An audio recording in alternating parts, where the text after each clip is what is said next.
안녕하세요. 경제창위 이재한입니다. 오늘은 오랜만에 이제 미국 증시 얘기를 좀 해드리려고 귀한 시간을 좀 만들었고요. 그동안 이제 경제창위가 국내 증시에 집중하다 보니까 사실 제가 오랫동안 여러 방송에서 매크로 관련된 얘기를 많이 말씀을 드렸는데 굉장히 많은 분들이 미국 증시 언제 하느냐라는 댓글을 많이 달아주셨고, 오늘 이제 파일럿 방송을 하는데 이후에 저희가 기획을 하고 있습니다. 아마 기대를 하셔도 좋을 만큼 준비를 많이 하고 있으니까 미국 증시도 저희 경제창과 함께 하시면 될 것 같습니다. 오늘은 미국 증시를 말씀드리기 위해서 아주 귀한 분을 모셨습니다. 저희 경제창 위에 거의 개건 멤버이자 핵심 mem버 하나증권에서 같이 참여하고 계시는데요. 김옥윤 부장님 모셨습니다. 어서 오세요, 부장님. 네, 반갑습니다. 네, 안녕하십니까. 하나증권 김옥윤 부장입니다. 저는 글로벌이란 주제로 이제 방송 활동도 하고 있고 있는데 일단 이제 앞으로 대세가 글로벌 아니겠습니까? 그렇죠. 국장보다 국장하신 분들은 또 뭐 그 서운하실 수 있겠지만 이제 대세가 이제 미장 또 글로벌 시장이기 때문에 또 어떻게 보면 글로벌을 이해해야, 매크로를 이해해야 국내 투자도 더 좋은 성과가 있을 수 있기 때문에 그런 차원에서 글로벌 전문 채널 의미의 어떤 컨텐츠가 되지 않을까 생각해 봅니다. 거기에 또 일조를 해보도록 하겠습니다. 제가 갑자기 브랜드 생각나는데요. 네. 그러니까 저도 삼프로나 다른 데서 글로벌 미국 방송을 오래 했는데, 사실 제가 부장님하고 정말 오랜만에 방송을 하는데 갑자기 딱 생각난 게 한 7, 8년 전에 정말 미국 주식이 그때 인기가 없을 때, 그때 우리가 모 방송국에서 부장님하고 저하고 글로벌 방송을 했었잖아요. 네. 그게 갑자기 브랜드 생각이 나요. 그게 그 당시에 인기가 없던 미국 주식 방송을 했었는데, 지금은 이제 굉장히 핫한 방송이 되었는데, 아마 그래서 저도 갑자기 케미가 더 좋지 않을까라는 생각이 좀 들었습니다. 어떻게 보면 그 불모지를 이겨냈고 지금의 이제 이 글로벌 방송에 초석을 세웠다. 그렇다면 진짜 원조 누군가? 원조의 품격을 한번 7, 8년부터 시작했던 품격을 보여드리도록 하겠습니다. 그래서 아마 제가 이제 아시는 것처럼 매크로 시장 중심으로 할 거고, 종목은 저희 부장님 굉장히 잘 보십니다. 그래서 주도 섹터를 보시면 될 것 같은데, 먼저 시장 얘기를 좀 해야 될 것 같아요. 일단 이제 미국 증시가 계속해서 공응행진을 했고, 다우 지수가 4만을 찍었고, 나스닥 지수가 17,000을 넘어가면서 이번 주 이제 선물옵션 만기에 들어오면서 고점론에 대한 얘기가 계속 나옵니다. 특히 이제 이번에 발표됐던 지표들이 보면 고용 지표도 조금 완화됐고요. 경기 관련된 지표도 조금 둔화되면서 이게 경기가 나빠지는 게 아닌가라는 추측. 또 여기에 일부 레포터들이 여기서 장이 상당히 많이 빠질 수 있다라는 레포트도 나오면서 걱정을 하실 것 같은데, 저는 일단 이제 먼저 시황과 관련된 부분에서 말씀드리면 이 부분을 한마디로 얘기해서 파월의 입을 빌어서 파월의 의도를 생각하시면 될 것 같다라고 말씀을 드리고 싶습니다. 지난번에 FOMC 마지막 금리 결정 때 파월이 했던 얘기가 있죠. 그러니까 잘 곰곰이 생각해 보시면 그때 파월 의장이 뭐라고 얘기했냐면, 고용이 좀 둔화되더라도 이게 경기가 침체로 가는 게 아니라 팬데믹 이전으로 정상화되는 과정이다. 그래서 경기에 대해서는 아직까지 우리가 월가불할 필요 없다라는 뉘앙스를 풍겼고, 이전에 좀 매파적인 발언에서 오히려 이번에는 파월의 발언 이후에 증시가 좀 올랐잖아요. 그러니까 파월이 경기에 대해서는 어느 정도 상당히 이제 우호적인 모습을 좀 보였고, 저는 아마 그 발언을 보면서 이번에 이제 소매 판매 지표도 나왔고 고용 지표도 나왔는데 조금 둔화될 거다라는 생각은 했었습니다. 파월의 발언을 보고. 하지만 이 지표에 대해서 미국 증시는 오히려 상승할 거다라는 예상을 했는데, 경기를 여기서 너무 고점론을 잡을 필요는 없다라는 관점인데, 부장님은 어떻게 보셨어요? 상당히 좀 어려운 거고요. 그러니까 작년 말만 하더라도 어떤 시장이 이렇게, 그러니까 작년부터 좋을 거라 예상하기 쉽지 않았을 겁니다. 매크로 상황이 워낙 안 좋았기 때문이죠. 그리고 최근에 어떤 신고점 랠리를 달리는 상황이긴 하지만 그 과정이 녹록치는 않았어요. 그렇죠. 항상 위험 속에서 결과적인 상승이 나왔는데, 지금 상황에서 우리가 조정을 얘기하는 가장 큰 근거는 너무 쉬지 않고 올랐다. 이거 말고는 없거든요. 근데 이제 우리가 보통 이제 상승이냐 하락이냐 이렇게 5대5 50% 확률로 이해를 하지만 실질적으로는 33% 확률입니다. 그러니까 올라가거나 빠지거나 조정이거나. 그러니까 이런 관점에 있어서는 저는 이제 조정의 확률보다, 조정의 시나리오보다는 상승 혹은 좀 쉬어가는 그림이 훨씬 가능성이 높다. 그러면 이제 조정의 가능성 우리가 예측해 봤을 때는 어떻게 보면 외부 충격, 그러니까 뭔가 새로운 충격이 오지 않고는 조정이 나오기 힘든 상황이라고 보여지고요. 어쨌든 이제 파월도 그렇고 옐런 재무장관도 그렇고 이 금리라는 것을 좀 조정을 하면서 경제적인 시장 상황을 이 대선 전까지 부양하려는 의지가 워낙 투철하기 때문에 이런 분들이 영향을 받을 것 같고, 어떻게 보면은 이 상황이 금리가 굉장히 중요할 것 같습니다. 그러니까 이 매크로를 무시하면서 증시가 올라가긴 하지만 앞으로의 상황에서는 금리가 매우 중요할 것 같은데, 금리가 만약에 하락한다면 이건 순환매가 가능하다. 예, 지금 오르는 장이 너무 특정 종목만 올라왔기 때문에 좀 질이 좋지 않다는 얘기가 있지 않습니까? 근데 이 금리가 떨어지게 되면 금리의 부담을 느껴서 아직 못 올랐던 종목이 수급이 갈 수 있는 상황이 나오게 되고, 그러면 기존의 주도주들이 조금 쉬어가지만 전적인 지수는 보합이거나 올라갈 수 있는 그림, 요 시나리오가 좀 높지 않을까라고 생각을 해봅니다. 저도 이제 비슷한 시각인데요. 좀 전에 이제 부장님 얘기하셨던 거에서 중요한 포인트 중에 하나가, 사실 우리가 예측은 굉장히 비관적으로 하고 결과는 상당히 좋게 나오는, 나빼도록 나오는. 그러니까 어떻게 보면 선행지표와 동행지표의 괴리가 지금 한 1년 동안 굉장히 컸거든요. 그러니까 선행지표를 보면 뭐 소매 판매, 소비심리지수라든지, 안 그러면 뭐 선행지표라든지 뭔가 좀 불안해, 좋지 않아라고 했는데, 막상 동행지표를 딱 가서 보면 상당히 좋게 나오거든요. 그러다 보니까 증시는 계속 올라가는데 개인 투자가분들은 증시에 대해서 항상 우려감이 커져가고, 근데 증시는 계속 올라가고 주도주는 계속 올라가고, 그럼 나는 어떻게 해야 되냐라는 이제 이런 류의 고민이 한 1년 동안 왔다라는 거죠. 근데 이번에 경기에 대한 판단은 제가 볼 때 결론적으로 말씀드리면, 결국 이 고용 지표가 조금 완화되고 어떻게 보면 경기 지표가 조금 후퇴했던 부분은 파월의 말대로 그냥 정상 과정을 보면 될 것 같아요. 이 수요 압력 관련되어 있는 차트 하나 보시면은 결국 이게 경기에 대한 위축보다는 물가 압력에 대한 부분에서 수요에 대한 완화로 이어진다라는 부분을 보면, 결국에는 제가 볼 때 증시는 좀 전에 부장님 예측한 말씀했던 부분 키 중에 하나가, 대선에 미국 주시가 나빴던, 증시가 나빴던 얘기가 거의 없습니다. 뭐 9일 테레는 아주 예외적인 상황을 제외하고는 없었기 때문에 이번에 파월의 뉘앙스도 결국은 본인은 중김이라고 얘기를 했지만 어떤 정치적 부분과 맞물려 있을 수 있다라는 가정도 어느 정도 들기 때문에 좀 긍정적으로 보자, 이렇게 말씀을 드리고, 그 다음에 이제 우리가 가장 지금 중요하게 보는 게, 결국 사람들이 궁금한 거는 AI 모멘텀, 네. 하드웨어, 소프트웨어, 온디바이스 AI까지 돌고 도는데 가는 종목은 계속 가고, 네. 이게 과연 어디까지 갈 것이냐. 엔비디아가 액면 분할을 하고 상승하고, 여기가 한계, 여기가 한계라는데 계속 한계가 지금 넘어서 버리거든요. 그러니까 이 부분에 대해서 이제 종목별로 조금 정리를 해드려야 될 것 같은데, 먼저 이제 엔비디아 얘기부터 좀 해보죠. 엔비디아가 지금 액면 분할하고 지난주에 9% 이상 상승했거든요. 네. 그러니까 이런 포인트는 어떻게 우리가 봐야 될 것 같아요? 그러니까 사실 증시가 더 오르냐 말 거냐를 봤을 때, 우리가 뭐 ETF를 투자해서 뭐 QQQ나 뭐 SQQQ 이런 거 투자를 많이 하시잖아요.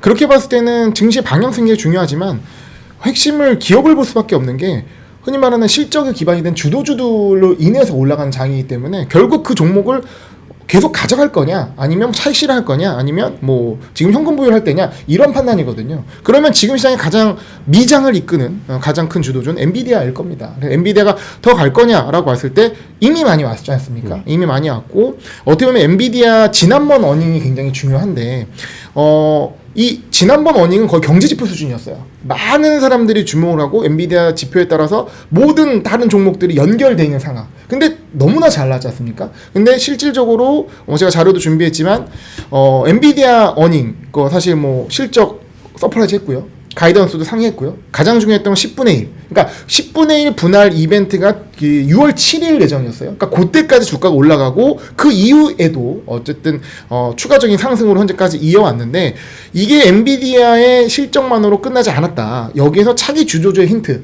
이것들이 지금 현재 시장을 이끄는 종목들이 다 나오거든요. 첫 번째로는 뭐 TSMC, 어쨌든 이 TSMC가 생산이 받쳐줬기 때문에 이제 엔비디아 이런 실적이 가능했던 부분이고, 그리고 이제 TSMC 역시 이런 부분으로 주가 많이 올라가고, 그러니까 TSMC 최근에 가장 중요한 부분은 그 분기 실적 발표가 아니라 월간으로 매출 지표를 발표해요. 그만큼 굉장히 자신 있는 부분이 나오고 있는 상황이라 어쨌든 시장이 굉장히 중요한 포인트고, 두 번째는 최근에 가장 많이 오른 종목 중 하나입니다. ARM. 그러니까 주도주 얘기할 때 항상 얘기하는 게 너무 많이 올랐다, 퍼가 너무 높다, 이 얘기하거든요. 근데 사실 실제 주도주는 퍼를 얘기할 필요가 없습니다. 그렇죠. 그러니까 퍼의 부담을 넘어서는 어떤 성장의 흐름이 있다면 주가는 계속 올라가는 것이고요.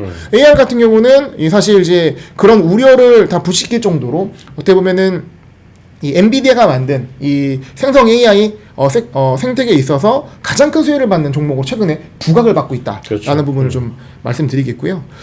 그리고 최근에 이제 지난주 어닝 발표하고 10% 정도 올랐던 오라클도 관련이 있다. 왜냐하면 젠슨왕이 이렇게 얘기했거든요. 지금 기업들도 굉장히 수요가 높은데 국가 단위의 수요가 있다. 그것이 바로 소버린 AI입니다. 그러니까 뭐 국가들도 AI 서비스를 하기 위해서 이런 이제 빅테크랑 계약을 해가지고 AI 데이터 센터를 구축해야 되거든요. 그거를 오라클이 해주는 겁니다.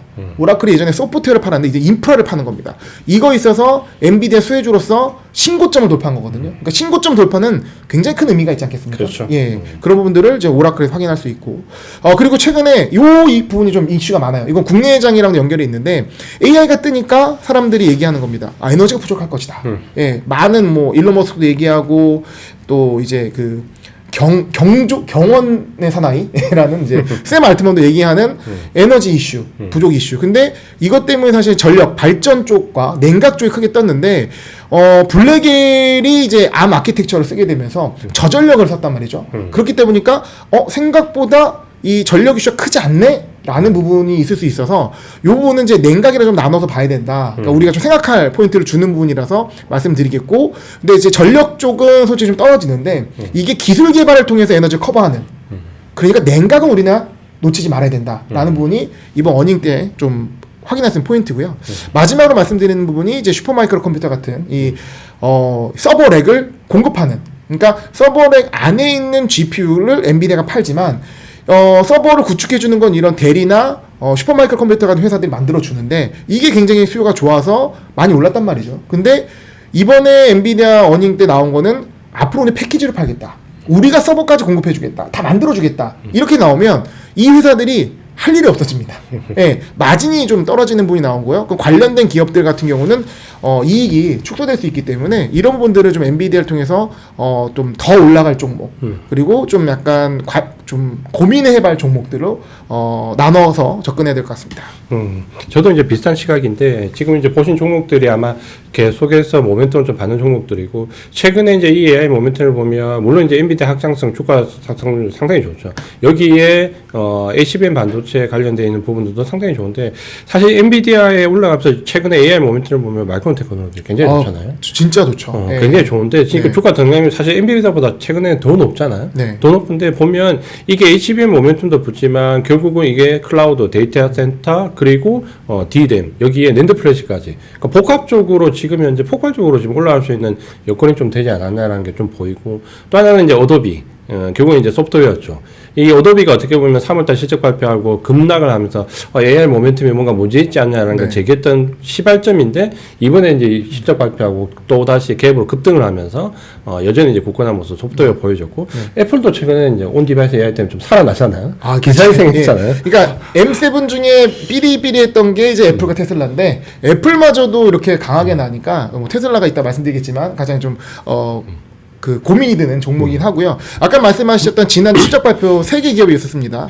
오라클, 브로드컴, 어도비. 저는 사실 오라클 같은 경우는 굉장히 좋게 봤고요. 브로드컴은 원래 좋았어요. 그렇죠. 근데 어도비는 사실 의문점이었거든요. 왜냐면 아직 AI 소프트웨어로 서비스로 수익을 내는 건 쉽지 않다. 근데 어도비가 이미 좀 조정을 받은 것도 있었고 실적이 잘 나왔기 때문에 또 두 자릿수 상승을 보여줬다는 게 이 섹터가 이제 서비스도 돈을 번다. 그렇죠. 이런 게 보여지는 것 같습니다. 결국 이제 이게 하드웨어에서 소프트웨어에서 온 디바이스 AI까지 순환매가 가는 과정이 어떻게 보면 진행되는 과정인데 이번에 이제 애플이 그 온 디바이스 AI도 부각이 좀 됐지만 OS 시스템이 이제 막혔다는 것도 이제 하나의 소프트웨어에서 하나의 긍정적인 부분 될 수 있을 것 같고 그러면 AI 모멘텀은 결국은 그게 하드웨어든 소프트웨어든 온 디바이스 AI든 가장 핵심적이고 실적이 가장 좋은 종목은 어쨌든 계속 긍정적으로 봐야 된다. 이게 뭐냐면 저도 이제 애플의 시간이 온 것 같다는 생각이 좀 들어요. 저도 비슷한 시간입니다. 왜냐면 맞아요. 사실 AI가 등장한 거는 1년 반 됐거든요. 근데 AI가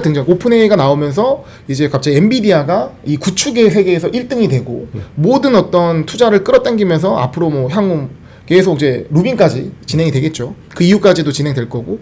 근데 1년 반 지나면 이제 다음 스텝이거든요. 그거는 이제 기기로 간다. 그게 이제 온 디바이스 AI에 있어서는 디바이스를 가장 강력히 갖고 있는 거는 애플이니까 이건 애플이 뭘 하지 않아도 그 흐름이 오는 거기 때문에 애플의 시간이 아닌가 생각하고 저는 그 다음은 테슬라의 시간이 아닌가 생각합니다. 그러니까 이 부분을 꼭 기억을 한번 해주시면 좋을 것 같아요. 몇 달 뒤에 보시면 좋을 것 같고 저도 그 며칠 전에 YTN에서 엔비디아, 애플 누가 시총 4조 원에 먼저 도달할 거냐 할 때 저는 애플이라고 얘기했거든요. 그러니까 이게 4분기 넘어가면 온 디바이스 AI 쪽에 포커스를 받을 거고 삼성전자도 아마 그때는 좀 나아질 것 같아요. 온 디바이스 AI로. 그래서 요거는 그렇게 이해를 하시면 될 것 같고 네. 마지막에 이제 언급하셨던 테슬라 얘기를 안 할 수가 없습니다. 테슬라 해보시죠. 네. 어쨌든 이제 M7에서 가장 고전했던 게 AI 모멘트를 못 받았던 게 애플이랑 테슬라 둘 다 이제 공통점은 또 그게 좀 B2C고 중국에서 소비가 판매가 부진하면서 실적의 타격을 좀 받았고 근데 애플은 결국에 이제 AI 모멘텀이 다시 붙으면서 온 디바이스 AI로 이게 이제 넘어가는데 테슬라는 얼마 전에도 보니까 우리 그 개인 투자자분들 사학개미 가장 많이 투자한 종목 테슬라 뜨더라고요. 네. 그러니까 이게 지금 굉장히 첨예하게 물려 있으신 분들이 많으실 건데 지금 과연 테슬라 바닥을 잡았다, 상승할 수 있다, 이게 캐즘이라고 우리가 이해를 할 수 있다라고 봐야 되는지 아니면 좀 보수적으로 봐야 되는지 한번 어떻게 봐야 될까요? 뭐 장표 준비했는데요. 간단히 말씀드리겠습니다. 이게 기존에 아까 말씀드렸던 많이 올랐던 종목들은 실적주예요. 그러니까 뭐 빅테크, 뭐 테크주라서 성장주로 올라간 게 아니라 실적을 찍어줬기 때문에 올라간 거거든요. 그렇죠. 특히 이 금리 동결 시기에는 네. 실적이 원베이스이기 때문에 어쩔 수 없는데 하지만 테슬라는 실적주가 아닌 거죠. 그렇죠. 테슬라는 아직 꿈과 희망과 비전의 종목이기 때문에 꿈과 희망과 비전을 확인해 주기는 시간이 필요한 거고 어떻게 보면 테슬라 주가가 가장 많이 빠졌던 이유는 장표에 나오겠지만 일단 마진이 떨어졌기 때문이거든요. 그렇죠. 그러니까 마진이 좋았을 때는 테슬라의 저 고점의 주가가 유지가 됐었습니다. 하지만 이 마진이 하락하는 부분에서는 또 금리가 높아진 상황에서는 꿈과 희망의 비전에 밸류를 매길 수가 없기 때문에 주가가 굉장히 크게 빠졌던 거고 그 변곡점을 어떻게 보면 우리가 지금 거쳐하고 있다. 즉 요번에 우측에 보는 게 테슬라 주주총회. 이제 일론 머스크에 60조 선물을 주고 나서 일론 머스크 춤을 추는 장면이거든요. 네. 저 장면을 이후로 테슬라의 변화가 된다라고 보는 겁니다. 그러니까 일단은 차트적으로 주봉인데 전반적으로 수렴하는 그림이거든요. 그러니까 아직은 테슬라는 좀 약하다. 시간이 필요하다라고 보여져요. 하지만 시간이 좀 지나면서 지금의 가격대 200달러를 상방 돌파하는 순간이 나오면 이게 어떻게 보면 턴어라운드 그림이 가능하다. 예. 그러니까 지금 테슬라의 밸류는 전기차만 주고 있거든요. 근데 이후에 보는 것이 이제 로보택시가 이제 올 8월부터 이제 나올 수 있고요. 자율주행. 네. 그리고 이 저가형 모델 25년 레드우드 빠르게 좀 땡긴다라고 있고요. 그리고 중요한 거 바로 로봇입니다. 그러니까 일단은 AI가 탑재된 로봇이 생산이 되느냐? 근데 생산돼서 팔 거냐? 근데 그 전에 이미 테슬라 공장에 로봇 쓸 겁니다. 네, 그거부터 시작을 하면서 로봇이 뻗어 나가는데 어차피 챗GPT 쓰시면 알잖아요. 스마트폰에서 얘기하는데 이게 만약에 앞에 로봇으로 돼 있다. 그러니까 우리의 미래를 꿈꾸던 그런 공상과학 나오는 영화에서 나오는 장면이 얼마 남지 않은 모습입니다. 거기서 필요한 거는 로봇과 로봇에 있는 이제 AI 능력인데 그거 있어서 업계가 모두 인정하죠. 테슬라 말고는 없다. 부분이 있기 때문에 애플이 어쨌든 디바이스의 강자에서 시간이 지나니까 애플의 시간이 오는 것처럼 테슬라도 시간이 지나면 테슬라 시간이 올 수 있다라고 보는 것이 흔히 말하는 이제 테슬라를 좋아하시는 분들의 주장이기도 하고 뭐 저도 어느 정도 그분에 공감을 하기 때문에 좀 시간을 버틸 의미가 있지 않겠나라고 생각해 봅니다.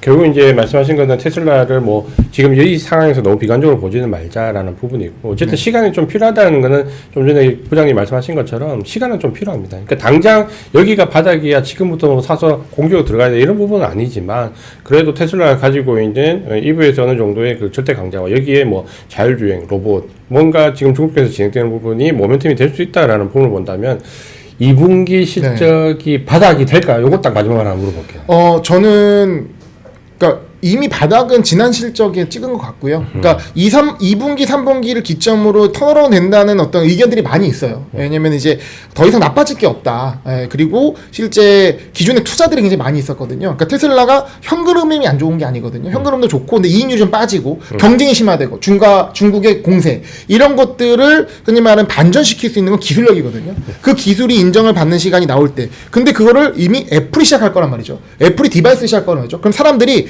상상력의 영역에서 좀 현실의 영역으로 넘어오는 그렇게 되면 사람들 밸류를 매기 시작할 겁니다. 그러니까 애플이 잘 되길 바라야 돼요. 테슬라는. 예, 그것이 어떻게 보면 테슬라 시간을 당겨줄 수 있는 포인트다라고 생각을 하고요. 마지막으로 제가 이제 어떤 대표님과 뭐 얘기를 나누고 싶은 장표를 하나 가져왔는데 글로벌 시총 1위 싸움이 굉장히 치열합니다.